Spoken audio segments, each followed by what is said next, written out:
वानिश अपना hair cut करवाएगा आज, और उसको स्कूल में बोला है कि उसको अच्छे से हेयर कट कराने, क्योंकि बाल बहुत बड़े हो गए हैं। ऐसा मुंह नहीं बनाते हैं अच्छे से।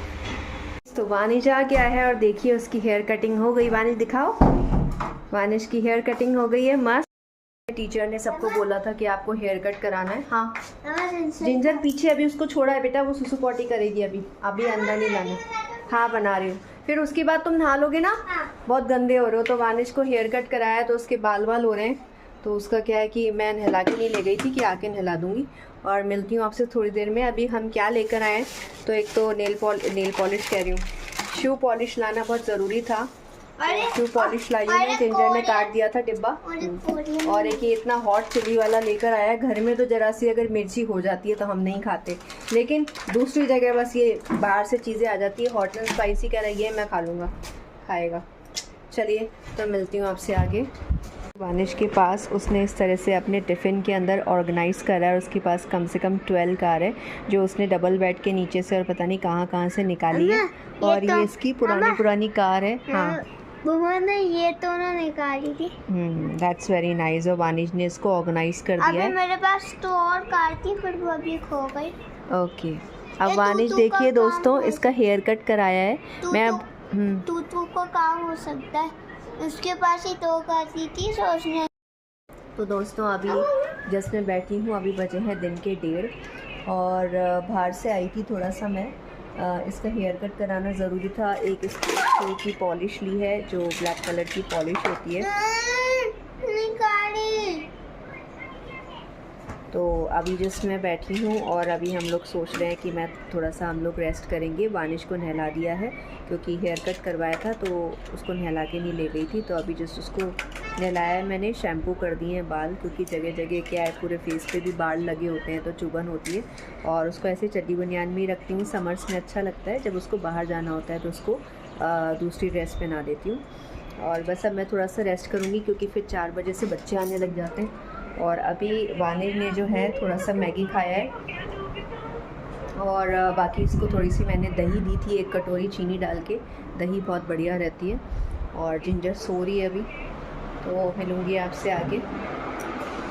मैं दोस्तों क्या करती हूँ, सोना होता है तो यहाँ से जो ये पर्दे हैं इनको मैं पूरा जो है इस तरह से बंद कर देती हूँ, और ये खोल देती हूँ थोड़ा सा खिड़की, थोड़ी हवा भी आनी चाहिए, पर इस तरह से कर देती हूँ। थोड़ा सा आप देखिए अंधेरा हो जाता है, क्योंकि ऐसे उजाला होता है तो क्या है कि नींद नहीं आती। और देखिए जिंजर ये सो रही है यहाँ पे। और बस थोड़ा सा करूँगी रेस्ट, क्योंकि बच्चे जैसे आते हैं 4 बजे और 3 बजे के आसपास अगर मैं सोती हूँ तो मुझे बहुत सुस्ती आ जाती है। तो बस मैं थोड़ा सा लेटूँगी और फिर आपसे मिलूँगी आगे, यानी कि थोड़ी देर बाद। एक दोस्तों और सबक सीखा अपनी बुक में से, जो मैं पेरेंटिंग पे पढ़ रही हूँ। उसमें एक चीज़ लिखी थी कि हमेशा हमें एक माइंडफुलनेस फॉलो करनी चाहिए। माइंडफुलनेस कैसे फॉलो करते हैं कि जो काम कर रहे हैं उसमें हम प्रेजेंट रहें। और इस तरह से जैसे बच्चे के साथ वो कैसे अप्लाई होता है कि जब भी बच्चा आता है तो माइंडफुल रहें, वो जो कह रहा है उसके बारे में सुने। क्योंकि हमारा माइंड ऐसा होता है कि कोई कुछ कह रहा है, अपना ध्यान कहीं और होता है, अपन कुछ और सोच रहे होते हैं। तो थोड़ा माइंडफुलनेस लाने की ज़रूरत है। प्लस मेडिटेशन करना बहुत ज़्यादा ज़रूरी है। जैसे शाम का समय उसने बता रखा है बुक में, बहुत अच्छा होता है कि मोस्टली लोग इवनिंग में मेडिटेशन करते हैं, और वो बहुत बढ़िया रहता है। अपनी एक जगह बनाइए, एक प्लेस, या तो कुशन पे बैठ जाइए या स्टिल होके एक जगह पे बैठिए, और धीरे धीरे अपना टाइम बढ़ाइए। जैसे शुरुआत आपने 5 मिनट से करी है, तो 5 मिनट से करते करते कभी मतलब रोज़ का आप बना लीजिए कि हमें 20 मिनट एटलीस्ट मेडिटेशन करना है। तो ये है, तो मैं भी आज से स्टार्ट करूँगी। और मेरा भी बीच में 1-2 दिन योगा रह गया, तो फिर एक दिन भी रह जाता है तो फिर एक आलस आ जाता है। और बस यही है, थोड़ा सा भी रेस्ट करूँगी और फिर आपके साथ अपनी बुक का भी जो है रिव्यू देती रहूँगी, शेयर करती रहूँगी उसमें जो इम्पोर्टेंट पॉइंट्स हैं पेरेंटिंग टिप्स पर।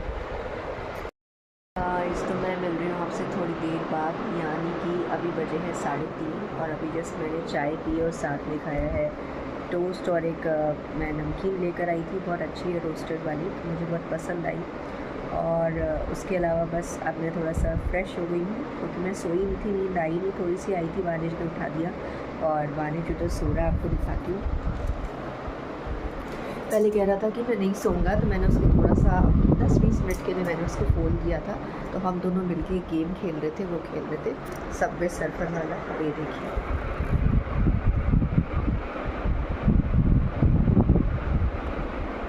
तो वानिश यहाँ पे आराम से सो रहा है और अच्छा लगता है मुझे। अब थोड़ी देर 2-3 घंटे सोए आराम से, क्योंकि क्या है कि वो इस समय बाहर जाने की करता है 4-5 बजे के आसपास।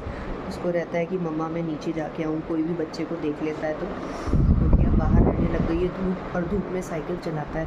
तो अच्छा है कि थोड़ी देर अगर जैसे सोएगा ना, तो मैं चाह रही हूँ कि 2-3 घंटे के लिए आराम से सो ले। तो जब सोता है, ऐसे तो सोता नहीं, और अगर सोता है तो फिर 2-3 घंटे के लिए सोता है। और बच्चों को दिन में थोड़ा सुलाना भी चाहिए। अपना रूम उसने थोड़ा सा मैस करके रखा है, करूँगी ठीक। अभी 2 दिन मेरे पास ही रहेगा, सैटरडे संडे उसके स्कूल की होती है छुट्टी, तो मैं भी थोड़ा रिलैक्स हूँ, क्योंकि सुबह जल्दी भी उठना होता है। आज हम लोग 8 बजे सोकर उठे थे, और मेरा फिर उठना इसलिए ज़रूरी था 8 बजे के बाद, क्योंकि 9 बजे दूध आ जाता है, तो जग वगैरह मुझे धो के रखना होता है निकाल के, क्योंकि वो एकदम से आ जाता है। और बाकी जिंजर भी वहीं सो रही है वानिश के पास नीचे। और बस अपने ब्लॉग का यही एंड करूँगी, और कल मिलूँगी आपसे नए ब्लॉग में।